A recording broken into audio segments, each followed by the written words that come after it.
All right, we're moving forward with Matthew chapter 8, and we are bringing emphasis to the fact that not only do we have Jesus teaching and preaching to his disciples and teaching and preaching to us as well, but that he is in fact now going to go through and show us how these attitudes are going to have an effect not only on ourselves but on those that are around us, how they are to help us in dealing with those that we're going to interact with and come into contact with. We're looking at the second miracle that he performs, or that Matthew records that he performs after coming down off of the mountain from his teaching and preaching. Who was the first miracle for? The leper. Okay, so here's a leper, one that is viewed as being unclean, untouchable, and I mean, to a large degree, in dealing with lepers and trying to care for them, it's very difficult because they have to live on the outside of the city. The affliction that they have is highly contagious. So it almost turns into a situation where you have camps being set up with individuals that are just lepers, and they are in a large degree having to tend to themselves because you get anybody else out there and they're going to be sick. But yet this is the first one that Matthew records, Jesus coming and healing. And we made mention of how important that is because of what it is that Jesus is battling during this time frame, which is self-righteousness. The idea that the Pharisees and Sadducees and others inside of the Jewish nation had about themselves: we have need of nothing. We're Abraham's seed. And yet we've already looked at in Matthew chapter 3 where John the Baptist is dealing with that very attitude. And he says to them, do not come and say that you're Abraham's seed, because God can raise seed for Abraham out of these stones if he so desired.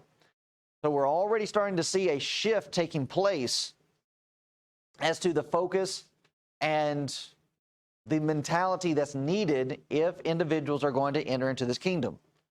We said with the Beatitudes, the very first one is poor in spirit. What was the attitude of the leper? Poor in spirit. All right. How is that expressed? How is that shown? Okay. All right. The leper came and worshiped Jesus and said, if thou wilt, thou canst make me clean, realizing that he had a need. He has a physical ailment that no, there is no cure for leprosy, but his faith moved him to where he came, worshiped, and said, if it's according to your will, I know that you can do this. And then the text says that Jesus touched him. And that's a crucial point for us to remember, is that when it comes to dealing with these issues, we don't want to get that close to people because we don't want some of your filth to get over on us. But Jesus wasn't concerned with that, and that's not how he dealt with people. All right, so that's the first miracle. Now we move on to the second, beginning in verse 5. And when Jesus was entered into Capernaum, there came unto him a centurion beseeching him. Now Capernaum is going to become like home base for Jesus and his apostles and much of the work that he's going to do.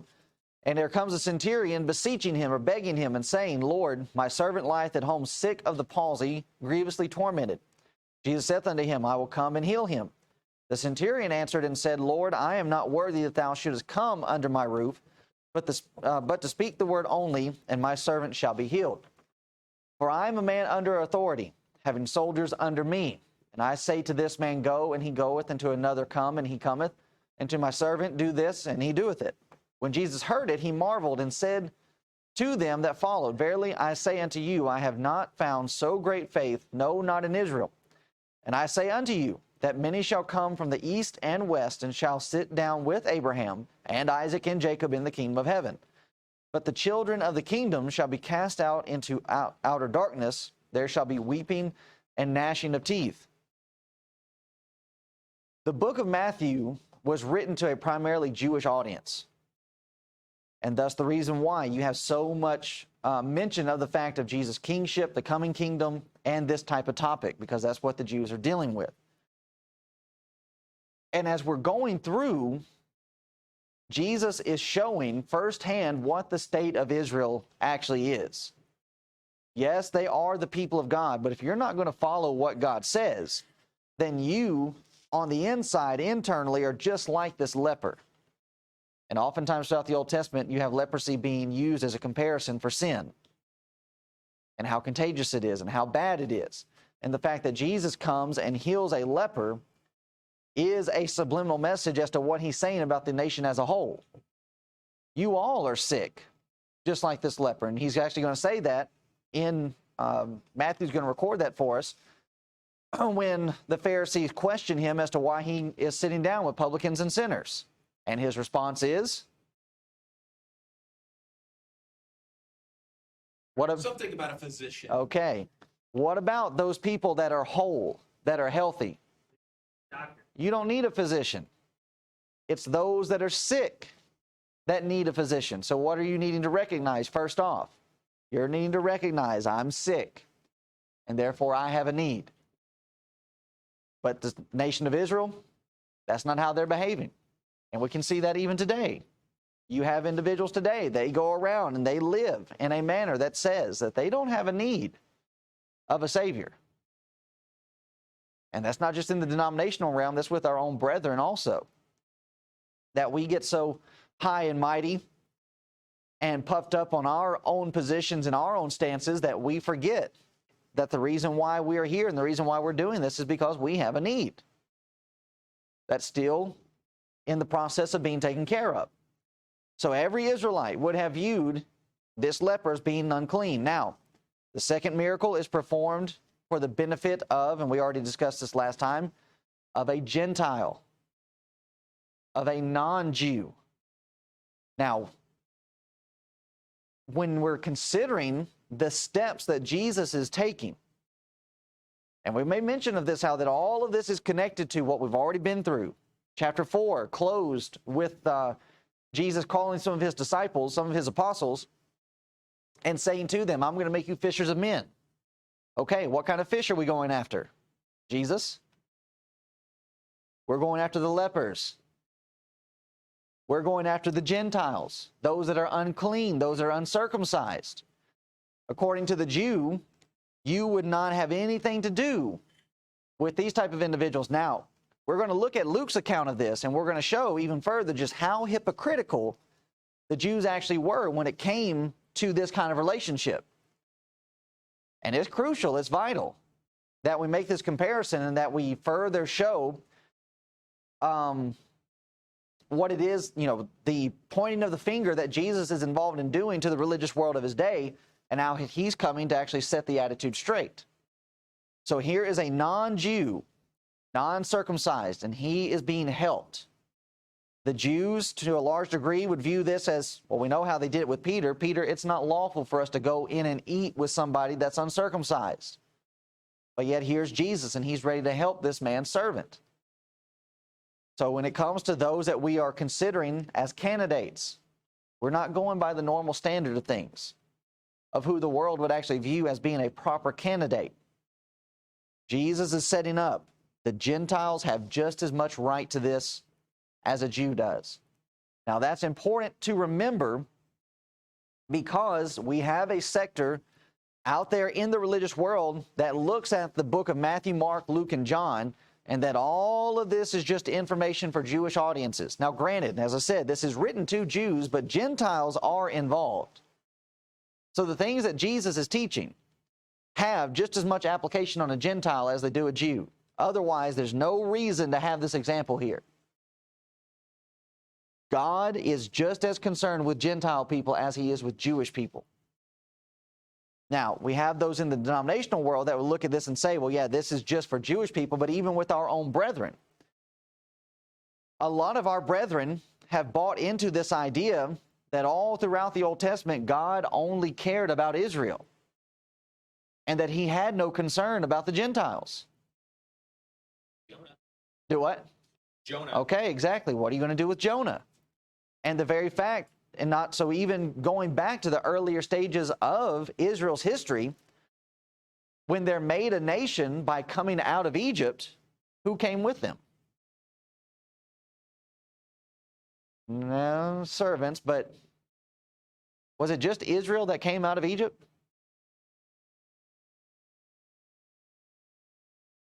No, Egyptians came out of Egypt also when Israel left. It's a mixed multitude that comes out of Egypt. Why would that be? Because we have seen the mighty works that your God is able to perform. I'm making a mess. That your God is able to perform. What about when the children of Israel, before they go into the land of Canaan, they get to Jericho, and who do they run into? Rahab, All right, and what's Rahab? harlot, All right, and what else? Gentile.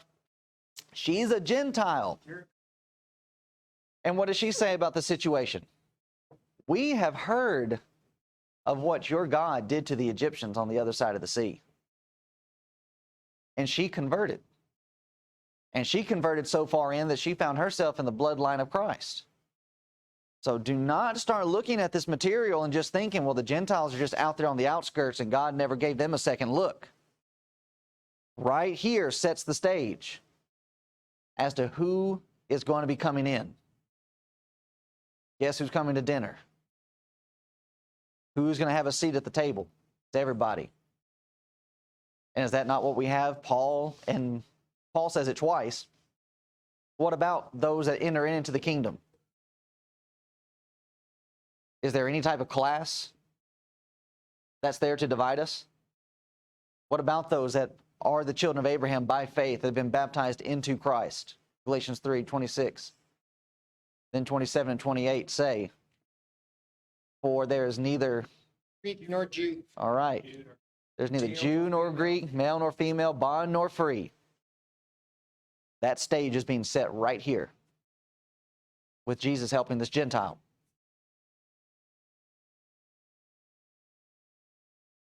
So here's a man outside of the nation of Israel. This is setting up the very thing that Jesus taught in Matthew chapter 5, verse 46 and 47. For if you love them which love you, what reward have you? Do not even the publicans the same, the tax collectors? They love on other tax collectors. And if ye salute your brethren only, what do ye more than others? Do not even the publicans so? Here's Jesus giving the teaching, and now we see him exercising it. What about a Gentile? Somebody who's on the outside. Jesus has just as much love and concern for them as he would for his own brethren. Here is a man who cared about his servant, a slave. Somebody that, since he is a military man, more than likely somebody that was captured in battle. The product of a conquering venture, conquering war. And yet here he is caring about this individual that's underneath him. Right there you have Matthew 5:5, blessed are the meek. Matthew 5:7, blessed are the merciful. Now, how interesting it is that Jesus is using, or we have this recorded for us, a man outside of the nation, a non-Israelite, and yet this is the man that's being used as the example of what it's supposed to be like inside of the kingdom. Again, we have Jesus slapping the Jews around every turn. Why don't you pick somebody inside of the nation for this example? If there was somebody inside of the nation that was setting this example, I would. But the fact that I've got to go to a Gentile, and a Gentile is actually expressing this, showing this more than a Jew, says a lot. Now, if Christ were here today, and he was looking for someone to set up as an example, okay, here's who you can look to follow and to show that they're actually doing what I'm saying. Would he be able to select somebody inside of the church, or would he have to go outside? Almost seems like nowadays he has to go outside. Nowadays, we are pretty much right back here where he is. to where with a lot of our brethren, they're not even willing to go to this length.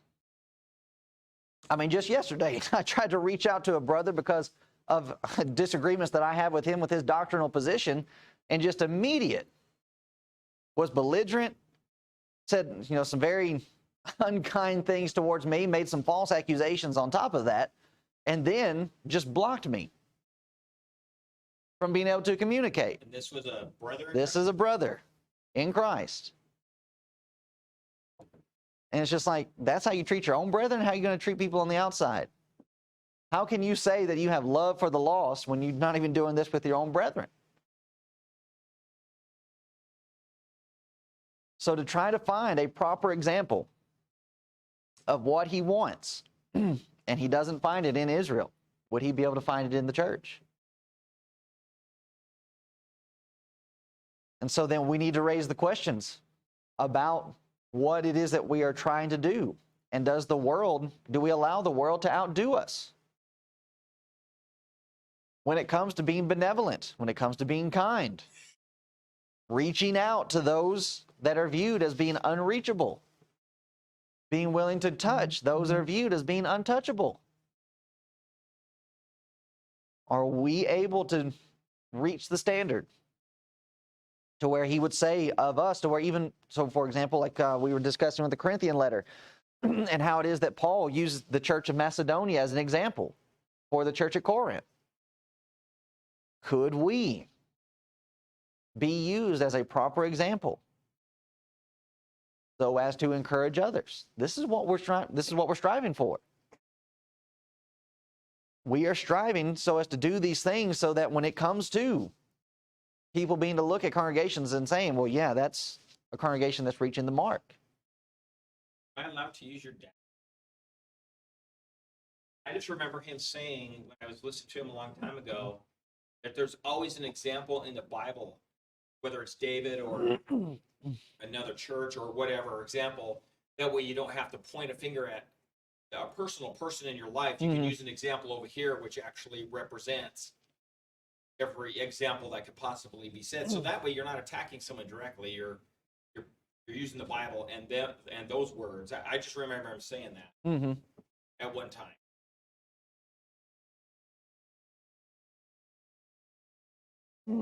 In which that's good, because if we can put a biblical example to what we're trying to do, that's what we want to try to do with everything, because it then removes it from the realm of my opinion or what I think on the matter to here's an actual scriptural authoritative example.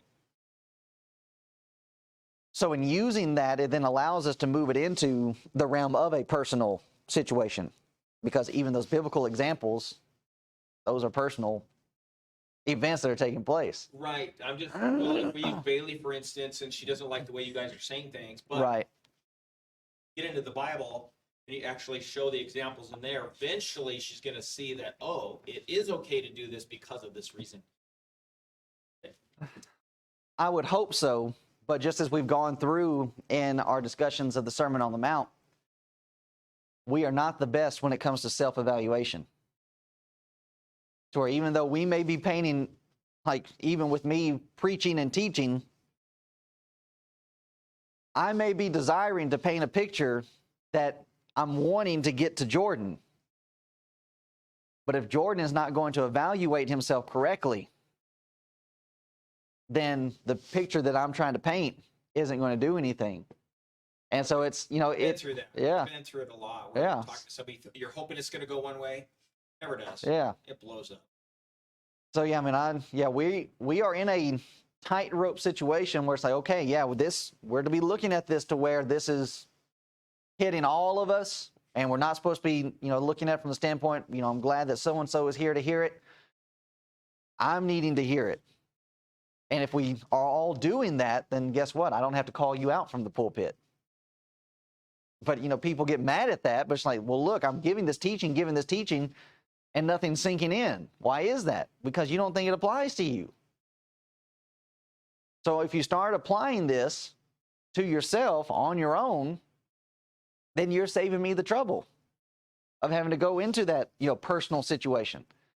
But people are tough. People are hard-headed. and they want to try to view themselves in the best light, which is understandable. But as we're looking at all of this, you have individuals that are viewing themselves in the proper light, and it's not a, I've got everything together, everything is fine, but it's a recognition of your poor state.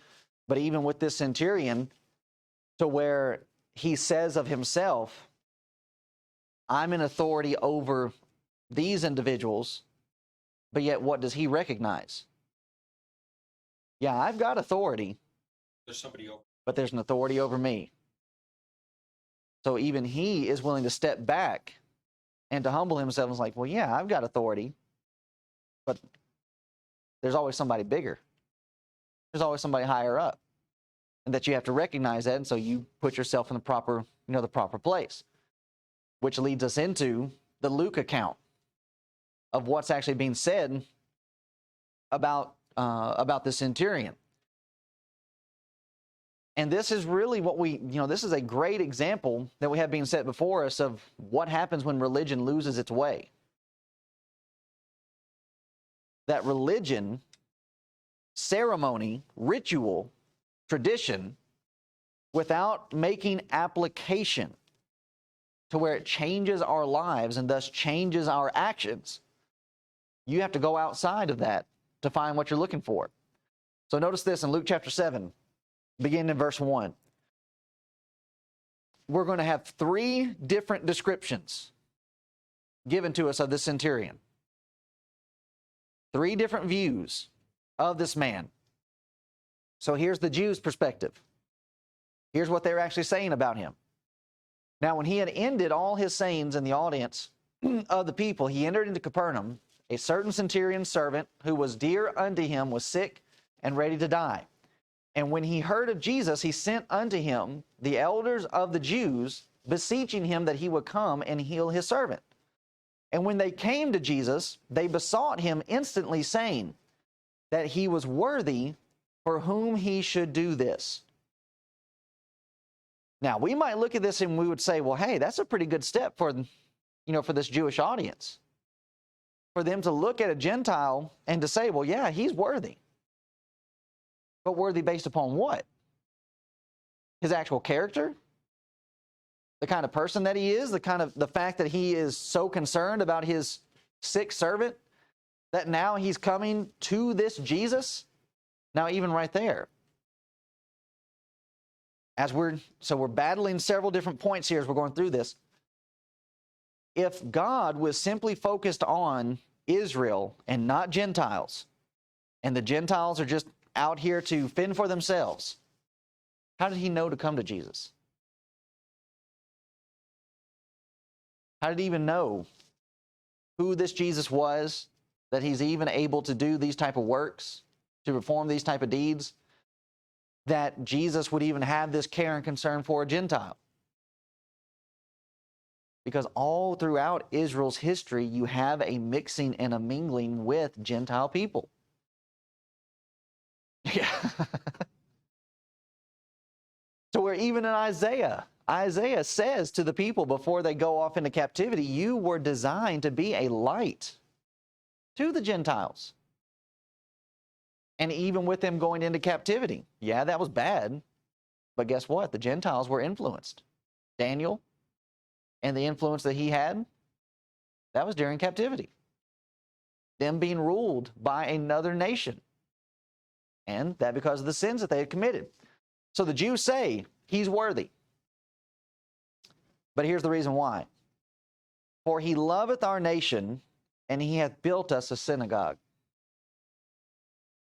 All right. Would you be saying the same thing if he hadn't done these things for you? No.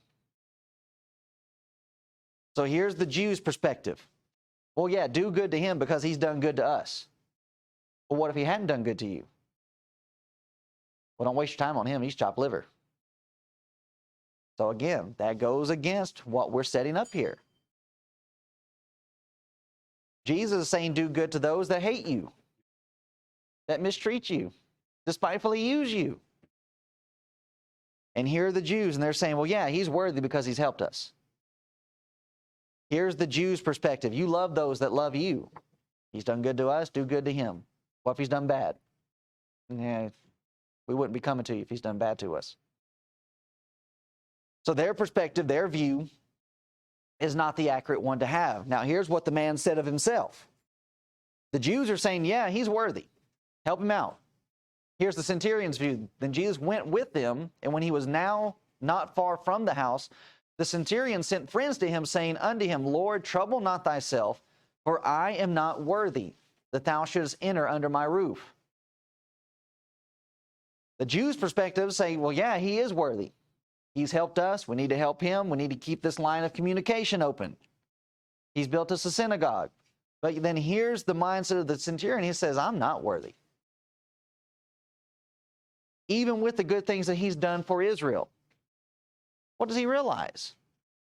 He realizes, here is somebody mightier than me that's able to perform these miraculous works. And then I'm seriously going to start looking at, well, yeah, I love the nation. I've built a synagogue. Yeah, I'm the kind of person you need to come see.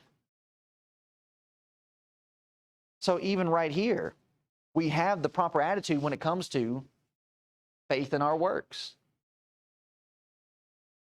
The Jews would be looking at these things and saying, yeah, that does, see, they've already said it. What about their works? How do they view their works? Yeah, their works are what make you worthy. But here's the centurion, and he's answering that very argument for us. No. I realize, even with the good things that I've done, that doesn't make me worthy for what I'm asking for. And so what about us? When it comes to the good things that we do for the cause of Christ, for the cause of the kingdom, for one another. Does that make us worthy? No. What makes us worthy is that we have been cleansed by the blood of Christ. That we have followed him in faith. And that we've done what he said, and that he has cleansed us because of it. That is what in turn makes us worthy. And even makes us worthy for the work that we're doing. If we were out here doing the things that we're trying to do, but yet we're not cleansed in the blood of Christ, that doesn't make us worthy. So here's the proper attitude, the humility, the lowliness that's had of this individual in power. And then that produces the view that Jesus had. Here's what Jesus had to say about him. When Jesus heard these things, he marveled at him and turned him about and said unto the people. Now, who are the people? It's these Jews. It's the friends that have come along. It's like, yeah, he's worthy. He's a good guy. And he says unto the people that followed him, I say unto you, I have not found so great faith, no, not in Israel. Well, Jesus, how dare you? Turn to your own people. Jesus was a Jew. He has turned to his own people and said, you are missing the mark. You want to look at this man and say that he's worthy just because he's done these good things for you. Well, what about Herod? Herod built him a temple. Does that make Herod worthy? No. Herod was a maniac and a murderer on top of that. So you can't just start gauging and thus bring about the wrong type of measurement and the wrong type of judgment as to who's worthy and who's not. If that's the standard for what makes a person worthy, then Herod would be worthy. Well, nah, we're not going to help him. That's the faulty way of measuring. Jesus is using the proper way of measurement and says, this man's faith, to where this is not just a false form of humility, that this man is saying these things. Him saying, I'm not worthy, is not just empty words. He meant it. And that is shown by the fact that he sent out the messengers to say to him, you don't even have to come into the house. I'm not worthy to have you. And yet here's a Gentile, and he says, I'm not worthy. But the Jews are looking at themselves and saying, oh yeah, We're the best of the best. You're exactly where you need to be with us. And then Jesus turns and says this to them. You don't think this offended them? Well, Jesus, we've been keeping the law for thousands and thousands of years. Yeah, and where's it gotten you? You may be keeping the letter, but you're not following after the spirit of the letter. You're not letting it change you on the inside. On the outside, you're washed, you're clean, you're a whited sepulcher. But what are you on the inside? You're full of dead men's bones. You are filthy, nasty, gross on the inside. But yet here's somebody who's clean inside and out. And it's a Gentile.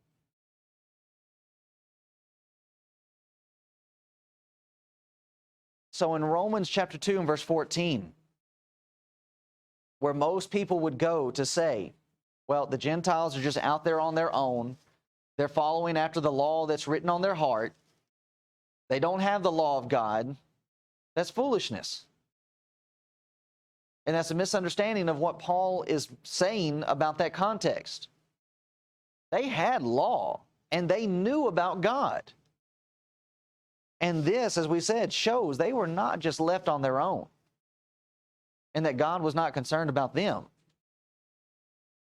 Here is Jesus, God, and he has concern for this Gentile. Not only does he have concern, but he takes a step further and he says this Gentile has greater faith than a circumcised Jew does. What does that say about circumcision? It's nothing. Even at this time, circumcision without faith, faith without works, works without faith is dead. Baptism. Same with our baptism. Our going down into the water to be raised to walk in newness of life, that newness of life is what we're being shown right here. You go down into the water, but you don't come up acting like you're supposed to. That's nothing. Now also consider number 2. Which we've already touched on this as to how it is that this Gentile even knew to come to Jesus or knew about this Jesus if God's not concerned about them. But here's a crucial point when we're thinking about, so look at this from the perspective of this Gentile, this centurion.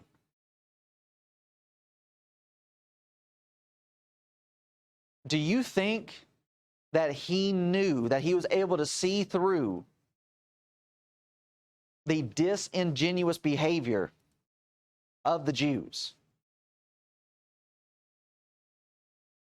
And I'm asking that from the standpoint of as to why they would say that he's worthy.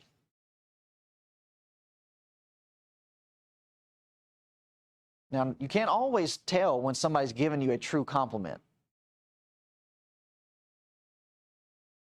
But with how Jews would treat Gentiles, but then they're treating him differently. But we know why they're doing that. You don't think that this centurion knows that too? Listen, I know you're only being kind to me, that you're only treating me this way because of what I've done for you. That if he actually started practicing his authority as a Roman over the Jews and started mistreating them, they wouldn't view him the same way. And yet, he does not allow their prejudice against him to stop him from doing what's right and what's good. That is important because what is it that a lot of people say about one of the top reasons as to why they don't want to have anything to do with organized religion? Because it's full of a bunch of hypocrites. Look at Judaism at this time. Jesus says it over and over again. You are a bunch of hypocrites. Is that an excuse to stay away from what God says you need to do? No, and that's the centurion shows us that. It doesn't matter what everybody else is doing. You go ahead and do what you're supposed to do. But too many people want to throw the baby out with the bathwater. Well, it's full of hypocrites, and therefore it's no good. No, this is still good. And if you can't change those hypocrites, then you need to point them out and get rid of them. Clean house. So while many people today would view these things as a stopping point, well, that's a game stopper. We're going to have to call this on account of rain. This centurion presses right on through it. He just says, no, I'm not going to let that stop me. And so his faith and what he did is what he's doing here is summed up in one word, where Jesus says, your faith has done this. But then also, a point that needs to be considered is what the centurion is asking is for the benefit of somebody else. Do we have any mention of the servant's faith? No. The one that's actually needing the healing is not even brought into the equation. But the attention is on the one who's going out and seeking for the master. It's his faith that heals the servant. Much like the young paralytic man that was let down through the roof. When Jesus saw the faith of his friends, he healed that man. So when we start considering as to what kind of effect can our faith have on others, what can we do about the situation? Our faith can have a great amount to do. So you can pray people into not being baptized. Not that far. Okay. Not that Just quite. making sure. It's strong, but it's not that strong. To where when individuals see our expression of faith, and what will that do? It ends up being a benefit for others. And is that not what Peter says about the husband and wife relationship? How is it that a wife is going to be able to convert her husband? The example. By the example. Her being faithful. Great faith. Being able to turn things around. Now, we've already looked at this point, so we'll just run through it quickly for the sake of getting it recorded. We learn also about authority with this centurion. One who properly uses authority recognizes the authority that's above himself. For I am a man under authority, having soldiers under me. And I say to this man, go, and he goeth, and to another, come, and he cometh. And to my servant, do this, and he doeth it. Now, for a lot of people, this statement would be missing. For I am a man under authority. Most of the time, people get caught up in this factor. Well, I've got people underneath me, and I tell them to do this, and they, I say jump, and they say how high. And they get so built up in the fact that, well, okay, I've got these people underneath me, and what do they forget? They forget that you're under somebody too. So when it comes to this pecking order, how would you want the people above you treating you? Well, I wouldn't want them mistreating me or having me, do things that they themselves are not willing to do in the place of leadership. So how are you supposed to treat those that are underneath you? The way you would want to be treated. So we're right back in Matthew chapter 7. When it comes to the realm of authority, practicing the golden rule is still found in application. So a proper use of authority here. You never forget about the superior authority. This is the exact way that an eldership is supposed to operate. That an eldership, that even though they may have the flock underneath them, there's somebody above them. But a lot of individuals, elderships, and not only elderships, but we have some brethren that when they start looking at the eldership, they look at the eldership as being the end-all be-all of authority. And that's not what they are. They are simply in a managerial position. You're not in the position of making new laws and making new rules. You are there simply for the fact of enforcing the rules that have already been established. And just because you may be above us, just like in this situation here, a centurion being in charge over these cadets. But what happens if the person in charge ends up abusing the cadets? What can the cadets do? They can remove him. Our superior is mistreating us, so what do? You go to the authority of the superior, to your superior. So this idea that we have been established here needs to be followed through even when it comes into the realm of the apostleship. The apostles are in turn going to have to recognize that, yes, they have been given authority to sit on 12 thrones and judging the children of Israel. But while they're in that position, they're not needing to forget. Somebody put you in that position. And a position where you are placed is a huge difference from a position that's earned. Because you see it all the time in business. Somebody gets put into a place of authority that they did not necessarily earn it. And what does that do to the chain of command? They don't really respect you as possibly somebody who's hired from within and actually worked their way up, and we've been with you and we put in time and we know that you care about us, and now some strangers just put in there and they want to start barking orders. That doesn't work as well.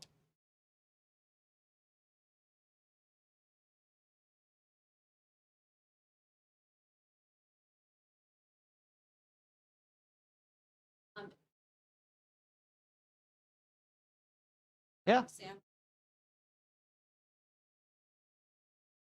Right. which Yeah, a leader is out in front, pulling people ahead, not behind, pushing people forward. And that's how a lot of people look at the manager position as well. They're sitting behind a desk and they're giving orders and telling people what to do. But proper leadership, I mean, just even like with Moses, for example. Moses wasn't behind the people cracking a whip and driving them along. He was out in front and he was guiding the way. What does a shepherd do? A shepherd leads. The sheep follow. And so exactly what we have being presented here is how things are going to operate in the kingdom. Here is the head of the church. And where is he? He's not back at the building. He's out in front. So if you're wanting to be in a position of leadership, in which even with the qualification of an elder, what is the first qualification? Desire it. Desire the work. If you are not wanting to do the work, to be out in front first, doing it, then you have no business coming forward for this. So the authority that an eldership has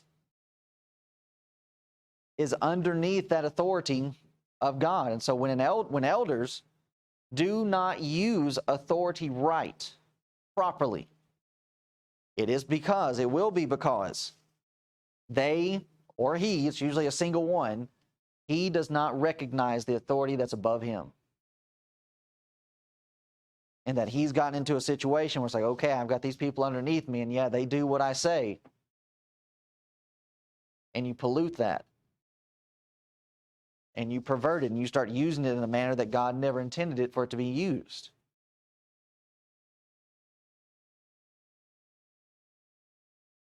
But even as we're considering this, from the standpoint of not just in eldership, but even as with me being an evangelist.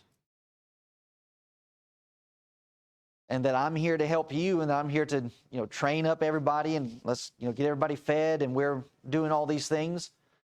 I'm needing to remember that, okay, that in a sense, you may be underneath me,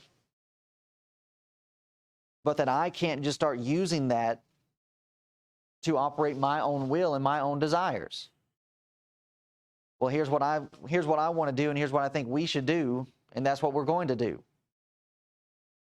That's not how this operates. That's not how this works. Yeah, I may have a lot of experience and I may have a lot of good ideas, but that doesn't mean you don't have any good ideas. To where I don't have to listen to you and take that into consideration. And it all comes back to the recognition of authority. Even when it comes into, so how this even applies even further outside of the eldership, evangelism, or evangelist, and just inside the Lord's church. This is the same principle when it comes to the husband and wife relationship, is it not? 1 Corinthians chapter 11. What's the pecking order? What's the ordinance that's given by God? God, Christ, man, woman. All right? Man is the head of woman. Oh, so that means she's underneath me and I tell her to go and do this and whatever. I can treat her however I want. No, because there's somebody above you. And when you keep that in mind and you start remembering, well, I wouldn't want them to treat me any type of way, what are you going to do to the people that are underneath you? You don't treat them any type of way. But we've got this system that somehow has been built into the church. And I'd say a lot of it's just because of apathy, lethargy. People are not paying attention. People are not as involved as they should be, to where we even see it in our secular government. Our government is supposed to be a government that's ruled by the people. But what are we doing? We're too distracted to actually be involved in what's supposed to be happening. So what's happening with our government? They're abusing us, and they're mistreating us. Why do these things happen in the church? The people are distracted. And they think, well, we've got leadership in place, everything's good. You got to watch your leadership. And just because they're elders doesn't mean that they cannot be questioned or that they cannot be removed. So all of this is designed to keep us all in check. Yes, the elders are watching us, but who's watching the elders? Everybody else. To where it creates this checks and balances to where nobody gets more power, more rule, more authority than they should. And these individuals need to know the limits of their authority. Just exactly what they can require of those that are around them. Then Jesus makes this statement, still in view of the centurion and the great faith in which he has expressed. And I say unto you that many shall come from the east and west, and shall sit down with Abraham and Isaac and Jacob in the kingdom of heaven. But the children of the kingdom shall be cast out in outer darkness. There shall be weeping and gnashing of teeth. Here is the further proclamation of just how far this kingdom is going to go. This isn't just a Palestinian kingdom. This is not just a Jerusalem, Israel kingdom, but people from the east and the west are going to come and sit with Abraham, Isaac, and Jacob. You mean it's not going to just be the circumcised? No, it's not just going to be the circumcised. It's going to be universal, far-reaching, not based upon any race, any nationality, not even going to be tribal. And Israel was a tribal nation. The fact that we say that Jesus came from Judah, but what's the actual description of that? the tribe of Judah. None of that's going to matter. Everybody's coming in, and what's the requirement? Faith like this Gentile. Well, what about the children of the kingdom? What about these tribes? What about the nation? Here, Jesus states very clearly, very specifically, that the nation of Israel was going to be rejected because of their current state. So this whole idea that we've got to take care of, we've got to take care of Israel, we've got to protect Israel, so on and so forth, Jesus didn't even have that mentality. Jesus said, if you want to be safe, then come into what I'm building. And the children of Israel at this time said, no, we're not coming in. We don't want this. Jesus says, all right, then you're going to be cast out. Well, that can't happen to us. We're God's chosen people. Oh, really? It happened twice before in your history. 2 separate occasions. God has destroyed your nation. You don't think he can do it a third time? And have this time be the actual final time, the final event? And that's what John said, the axe is laid at the roots. All right, you cut a tree down, but you don't harm the root system, it can come back. But you cut that tree down and then you start damaging the roots, there's no hope of return. That is it. And not only that, when we're thinking about, from the standpoint of this Gentile, you think about the arrangement of the temple at this time. At this time, you have a wide open court to where there's this open area to where everybody's able to mix and mingle. And oftentimes that's described as being the court of the Gentile. You get a little bit closer to the actual temple itself, the holy place, the most holy place. There's a court for the women. And then as you get a little bit closer, then you have this other area where the priest and the Levites and different people are involved in their priestly duties. And yet here are the Gentiles, and they are the ones that were the farthest away.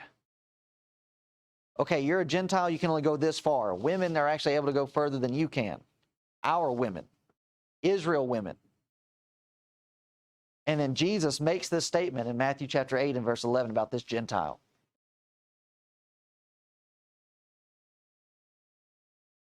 And what Jesus says here sounds very similar to what we have in the book of Acts, is it not?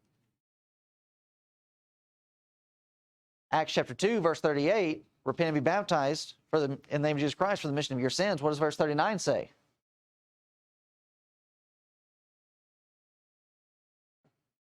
For the promise is to you, to your children, and to those that are afar off.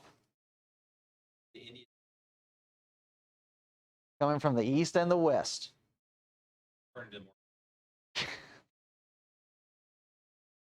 So you see, Jesus knew what he had in mind. And even with Peter making that statement, he should have been realizing what Jesus had in mind.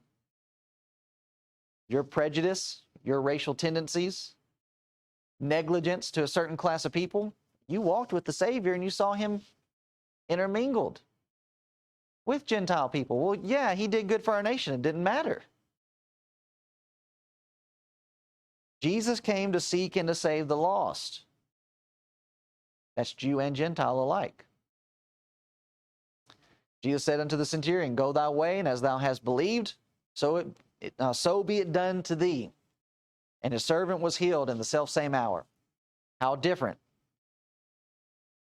this healing that takes place from what we have going on today, the supposed healings that take place. But once again, we have been shown to us the very power of Christ's words. The centurion said, you don't even have to come into my house. Just say it, and it'll happen. Sure enough, Jesus said, go your way, your servant's healed. The word of God did not go into the house, did not have to see the servant, did not have to touch the servant. Just spoke it and it was done.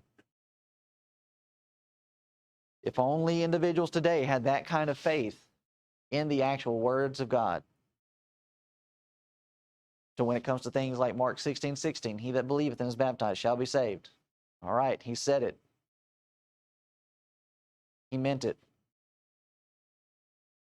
And that's how it works. And then you get to the third miracle, 14 and 15. When Jesus was coming to Peter's house, he saw his wife's mother laid and sick of a fever. He touched her hand, and the fever left her. And she arose and ministered unto them. So here now, finally, is one inside of the nation. First it's a leper, then we have a Gentile, then we come to one that's actually of the house of Israel. But even then, it's not some important figure. It's not a priest. It's not some Pharisee. It's not some Sadducee. It's just some mother-in-law. If there ever was a class of people that did not deserve the healing of Christ, it's a mother-in-law. It's just a joke. I love my mother-in-law. Shows how important it is that we're here at the bank is right away. Yeah. Made a stand right Yeah. Right back to work. So even though that is a joke, but again, that further shows the difference of the healing that Jesus and the apostles had during this time frame to the fake healings that go on today. Here she is, laid up with a fever, touches her, she's healed, and she goes right back into what she's deemed to do. It's not a situation of, you keep going to see your doctor, take 2 of these and call me in the morning and we'll see how you're doing. It was an immediate event of healing that's taking place. No need to recover, no second opinion. Right back into what you're supposed to be doing. Verse 16, when the even was come, they brought unto him many that were possessed with devils, and he cast out the spirits with his word, and healed all that were sick. Jesus never lost a case. And Jesus is not in the process of screening people ahead of time. These are common, everyday people that everybody knew. Notice what he's doing is right here in Capernaum. We know these people. We know their ailments. We know their afflictions. We are able to see the demon possessions. And Jesus took care of it all. Those people's faith must be pretty strong because they're healed right away. And so even there, with their, how it is that we know about their faith is because they came to him. Their faith is based upon some type of action.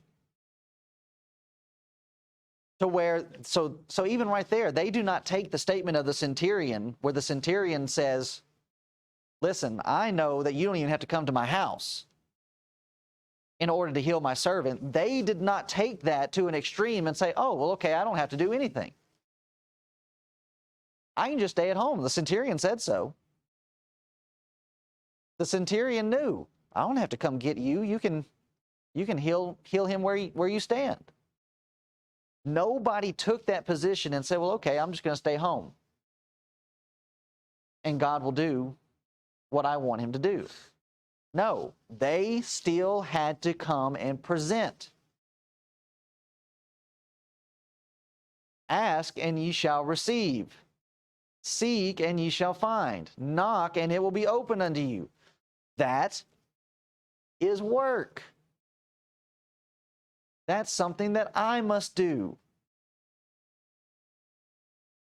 And this is the apparent response. Okay, you do this, then you're going to receive what I said you'll receive. Now, verse 17. And we'll stop at 17. Because this, as it says, that it might be fulfilled, which was spoken by Isaiah the prophet, saying, himself took our infirmities and bare our sickness. So we're going to have to go back into the book of Isaiah to get the full point of this that we're wanting to establish, and we just don't have the time to do it today. So we'll stop here, verse 17. Be ready for this next week, next Lord's Day, looking at Matthew 17, Isaiah 53 is where we're going to go. And this This helps to battle against a huge misunderstanding that the Pentecostal church, Pentecostal Apostolic Church, has today, and how they misapply this passage to say that Jesus is still, or that we still have the ability to heal infirmities and we have the ability to heal people's sicknesses today. So that's the area, that's the aim that we're going to be taking when we look at verse 17, connecting to Isaiah 53. So any other thoughts, comments, questions about the centurion, Peter's mother-in-law, the healings that were being done, so on and so forth? Just relating back to the wise men, they were Gentiles, they were looking. Right. Why weren't they Jews? Right. So now Jesus is marveling again. Here's a Gentile. Wow, look at how much faith they have. Going back, another Gentile. Then I just want to add on to what about Mom was saying about the leader. Gotta follow, but that's down to the lowest of us. Someone's watching us. Yeah. All the time. We're all supposed to go out, Great Commission, preach the word. So somebody's watching us. It's not just, well, yeah, the elders.